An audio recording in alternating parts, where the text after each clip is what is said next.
What was going through your mind yesterday during the committee meeting? Well, it wasn't reactionary. I planned to say what I said yesterday. Matt Bradford, for months, as the minority ranking member, has been reaching over and touching me at various meetings. He's been told in the past to stop it more than once, that he shouldn't be touching me. And as a result of his inappropriate behavior, I thought I'd use the microphone yesterday to expose it, shed some public light on it, and draw some attention to it to get him to stop touching me when I've asked him not to. I think it's important that your readers, your viewers, that they understand that if a fellow citizen touches them and they've asked them to stop, they have legal recourse to stop that physical contact in the future. You don't have a right to touch somebody else. A person has a right to their personal space. They have a right not to be touched if they've asked for that physical contact to stop. He continues to initiate it even though he's been told to stop. Yesterday I used that opportunity and words I chose to use to shed light on it. And certainly I got the light. How many times has he done this? It's multiple. I've lost count. Okay. I've had other members, other staff mention to me that he's been doing it. They thought he was doing it to provoke me. No, you said you chose your words very deliberately. I did. Why bring up sexuality? Why not? I mean, the homosexual side brings up their sexuality continually. It's supposed to be accepted in our culture that they can talk about their homosexuality all the time. I mean, one time I say I'm a heterosexual. I don't appreciate another man who's not my relative, who's not a close personal friend of mine, touching me, and for some reason that's a problem.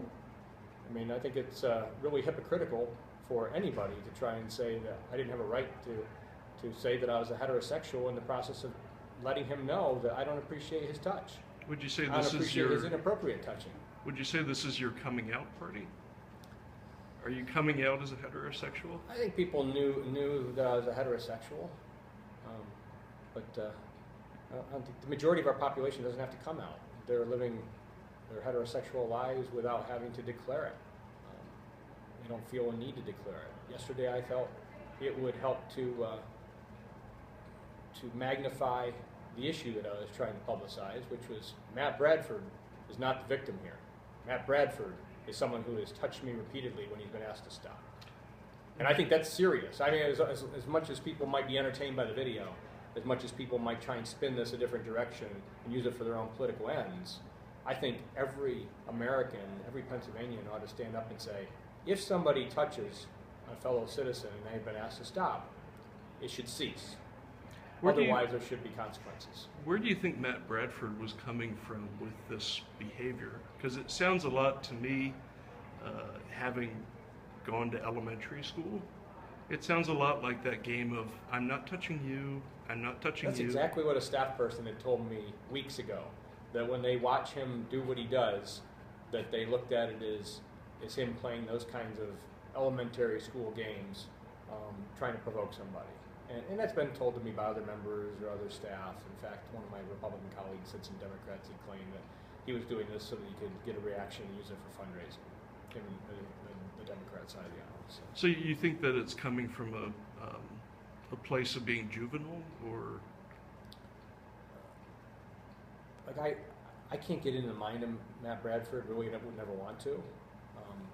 I don't know how Matt Bradford ultimately thinks based on this. He's an attorney. An attorney should know better. If somebody says stop the physical contact, you stop it. It's serious business. You're not allowed to touch other people. Because I'm in office doesn't mean people are allowed to touch me. Mm-hmm. I don't walk down the street and everybody wants to put your hands on me. That's not allowed. People can talk to me. Routinely I shake people's hands, I'll slap somebody in the back, they might slap me in the back, but the continual touching when somebody said stop it, it's not allowed. And he said, at least not to me personally, but he said, I believe in the Inquirer, that part of it was also that you have a habit, apparently, of cutting people off. So he thinks that excuses physical contact that's been asked to stop? I'm chairman of the committee. His view of cutting me, of my cutting some people off, is my perspective of trying to keep the meeting in order.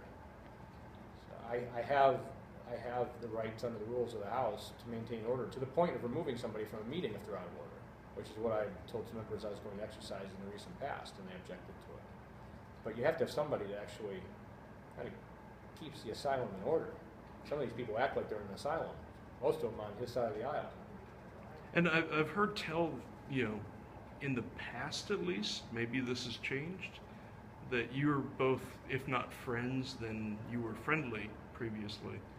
Well, we have to work together. We're colleagues. We've had lunch together. We've had a lot of civil conversations together. Yesterday was me sending a public message that Matt needs to keep his hands to himself. Hopefully, we'll be able to continue doing the people's business together with him as the ranking minority member on that side of the aisle, respecting what I've asked for and continuing to act like a professional.